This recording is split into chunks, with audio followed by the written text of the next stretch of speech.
Hey everybody, it's MJ. Hey. Today we wanted to talk about what looks like some kind of worrying trends with promotional material that's been released recently for upcoming animation. And it's actually a little surprising to us. What we're talking about is recently Crunchyroll announced that they're making their first original series. It's called High Guardian Spice, and they released a trailer of sorts. It mostly showed behind the scenes stuff, like what Thundercats Roar did with their announcement trailer.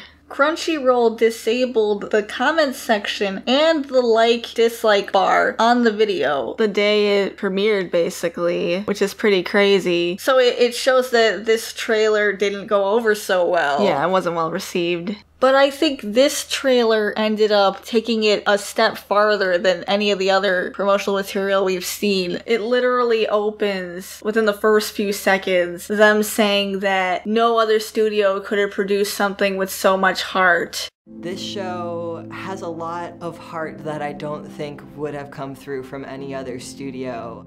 And that was kind of a sour note to start on because this is the company's first production. They don't have anything else to their name right now, so we really have no frame of reference for their work. And we don't know what kind of quality they're going to have. And to start on this kind of arrogant tone, yeah, it sounds like they're putting down really any other studio. Yeah, I mean, Kingdom Hearts 3 is right around the corner. And to say that no other studio could produce a product with so much heart in its storytelling, I really don't think is fair. This is Crunchyroll's first original project made by their personal startup Elation Studios. They need to start building a library and allow their work to just speak for itself instead of coming out here without really anything and just bragging about how great they are and how much heart they have. They haven't proven themselves at all yet. It makes them look not good. So they tell us the premise of the show, and it's about 4 young girls who go to school in a magical land to become guardians, basically to be heroes. And it has a lot of heart. Needless to say, this is one of the most generic plots you can have for an anime-inspired cartoon or an anime or whatever this is supposed to be. It's not necessarily a problem to have a show that has a kind of generic plot because the truth is every story has already been told. But if you are going to have a show that has a very similar plot to animation that is already out there right now, you really need to sell it. You really need to make us want to watch the show, and this trailer just didn't do that. The trailer itself didn't really focus too much on High Guardian Spice, and it seemed almost like an announcement trailer more for the company rather than the show. Like, they talked a lot about the staff and how they're all diverse, you know, in quotation marks diverse, but it talked more about the company itself rather than the show. So maybe they should have had 2 separate announcement trailers if they were gonna do that, because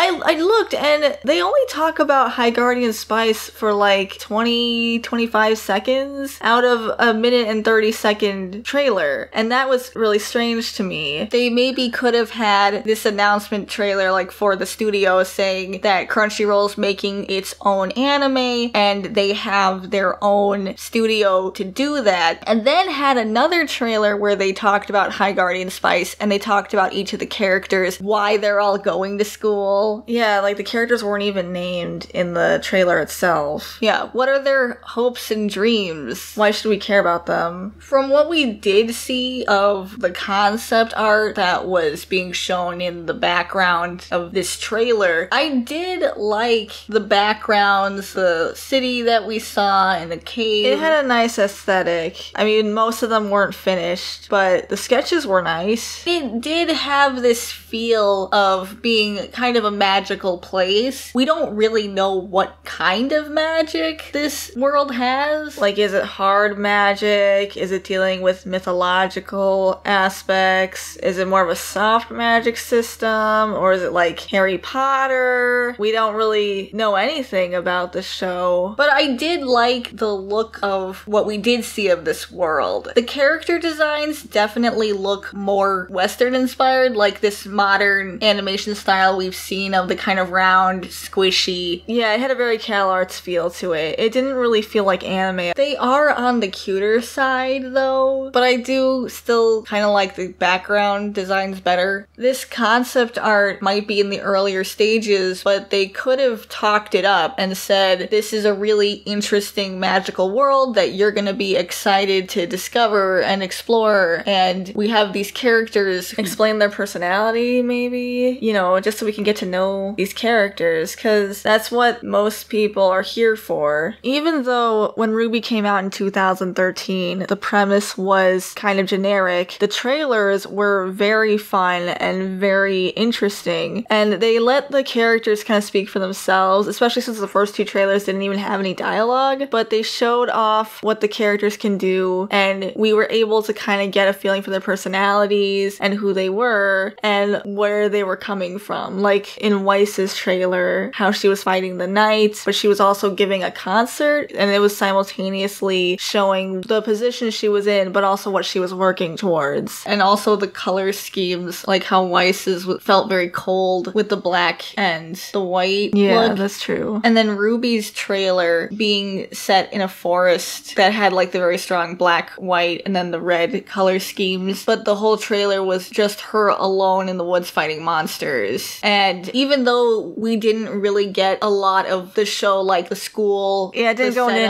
go into much detail about what their world was like, but it did rely on show don't tell, and it was really cool to look at. They were very cool, exciting trailers that got people interested in who these characters are and wanting to see more of them, wanting to learn more about them. And High Guardian Spice totally failed in that aspect. The man who created RWBY, Monty Ohm, he made the first trailer, the Ruby Red trailer, in about 2 weeks by himself because he was so motivated. He really wanted Rooster Teeth to pick it up, and so he knew that he was going to need to show them something really cool. And it worked because Rooster Teeth did choose to pick it up, but it also worked in picking up an audience because people saw the trailer and they thought it looked really awesome and they wanted to see more of that. And the thing about any kind of promotional material is that's what it's meant to do. It's supposed to sell people on the product. It's supposed to get people excited. Crunchyroll, it looks like they're expecting people are just gonna watch High Guardian Spice because they're the ones who made it. In this trailer, they focused a lot on how they have a 100% female writing staff. And, you know, that's something that they're very proud of, but on the other hand, Crunchyroll is a streaming service for anime,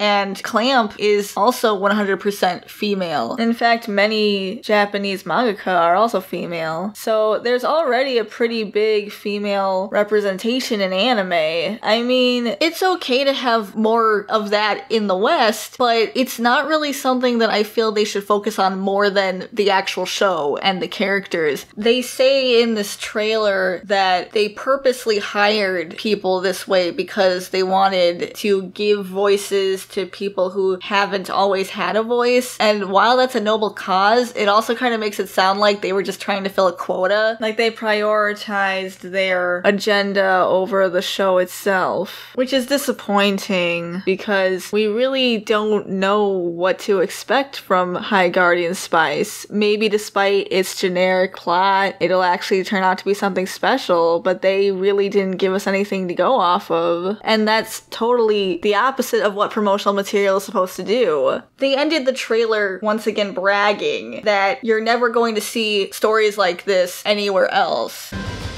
I don't think anyone has seen stories quite like the ones that we're going to tell.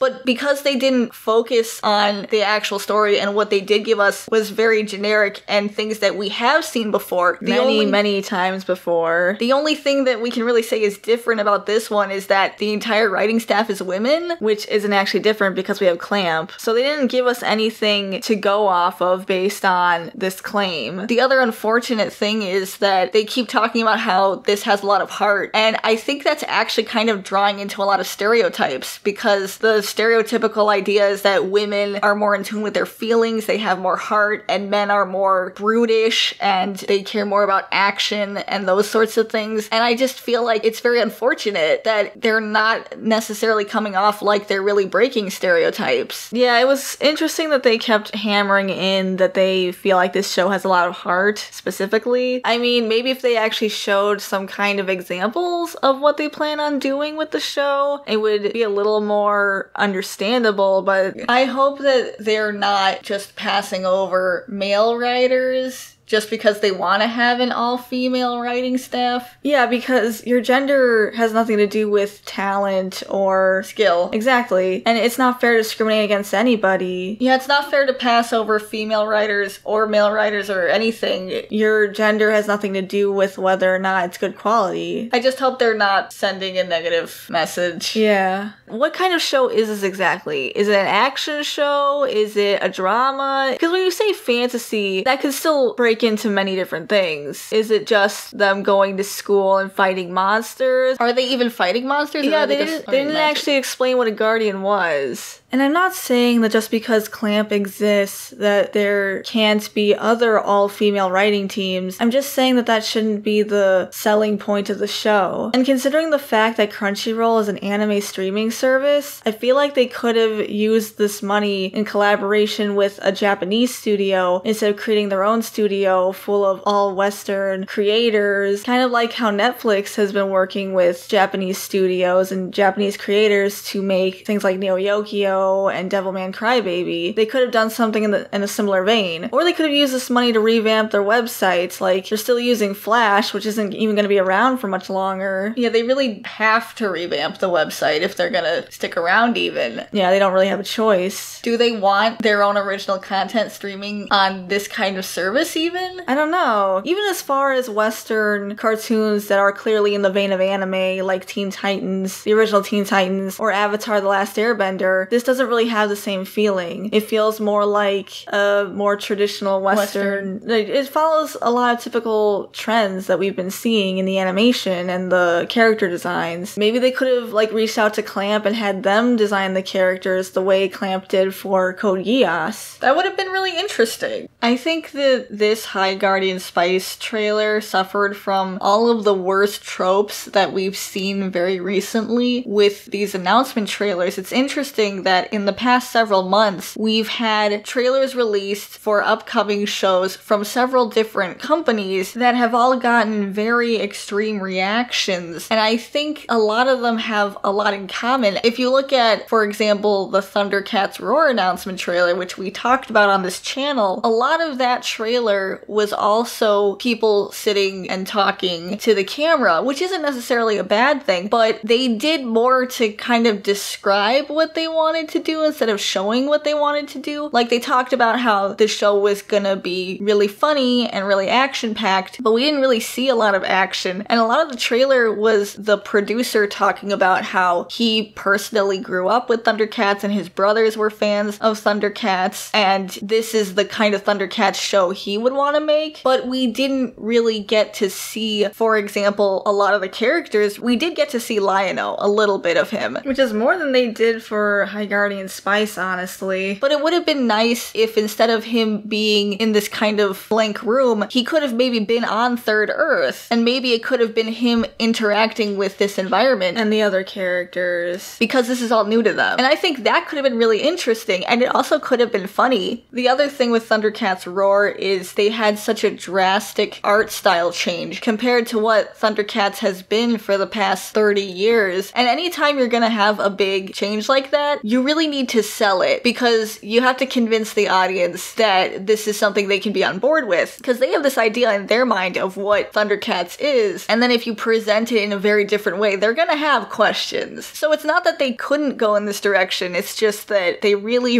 needed to sell it, and I don't think they managed to do that. And then Netflix had She-Ra, and She-Ra, apparently that show is coming in November, but we don't really have a lot of promotional material. We have a few images. They haven't even released a trailer yet, which is really weird because normally shows will start promoting like 6 months in advance, even. At least several months. Thundercats Roar is coming out next year, and they did a promotional, like an actual trailer for it. The few images that we do have, I think that my personal favorite is actually the background image because I like the colors. The other images, we get to see some of the character designs, but a lot of them are the characters looking like they're maybe like arguing or sulking a bit, and we don't really know the context, which is okay, but I would have been interested in seeing a few more dynamic shots. I mean, most of them are okay, but then there was the one that we talked about on this channel, and that one, I really don't understand why they released this image the way that it was, because it very clearly had mistakes. Yeah, those were really hard to miss. I don't think that's how it was supposed to be. Her hair, I really don't, there's really no excuse for that. I don't know how that got through. The other promotional materials that they have of She-Ra at least don't have those problems, so I really don't see why they would release this the way that it was. I know that one of the biggest criticisms that we got on that video was that it's just one image and it probably won't be like that in the actual show, and I agree with that. I assume it won't be like that. I hope it's not like that. But unfortunately, it wasn't really a great first impression. And the thing about promotional material is it's basically a first impression. You want to have the best first impression you can have.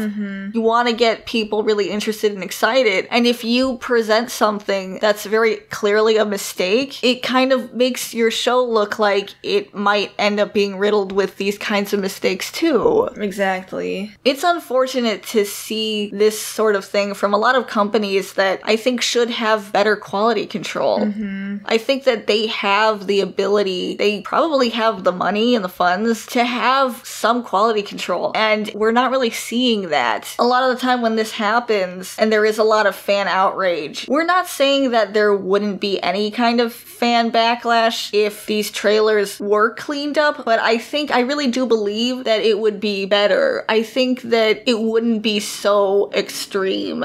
I think it's important for fans to remember that we really need to be constructive and articulate with our criticisms, because unfortunately there are some fans who become so upset by these things that they might end up resorting to bully tactics, because unfortunately some fandom reactions end up being extremely negative and hurtful, and bullying the people who are making these shows on places like social media, it can really end up hurting somebody, and it really doesn't do anything for us, because unfortunately the entire fandom ends up looking bad, and then any kind of criticism ends up getting kind of lumped in with the really hateful stuff. Yeah. And then nothing really ends up improving, nothing ends up changing, because it just ends up becoming kind of an us versus them thing, and that never works out. We want good quality products, and I believe that these networks can turn things around, but it's important that we remember to hold ourselves to higher standards and not resort to these bullying tactics and this extreme negativity. Ultimately, we do have to wait for the final product to make our final opinion, but right now we're just talking about our opinions on the trailers themselves. And trailers are meant to form opinions for the audience. They're meant to make the audience want to check out these shows, and instead we're seeing a lot of intense backlash, and Crunchyroll even had to disable the comments and their like to dislike button, and I don't know if that would have been the case if the trailer had been different. I mean, maybe there would have still been some negative reaction from some people, but I don't think it would have been to the point where they had to disable comments and their like bar. But that's just our take on this whole thing. Let us know how you're feeling about all this. Did you like what they did with the trailer, or was it disappointing? Also, are you familiar with the original Tumblr comic that this show is based off of? Yeah, maybe we could find out some information about this show based on what the original comic was about. Thank you for watching, and we look forward to seeing you in the next video. Like and subscribe to this channel if you'd like to see more videos like this. Bye. Bye, everybody.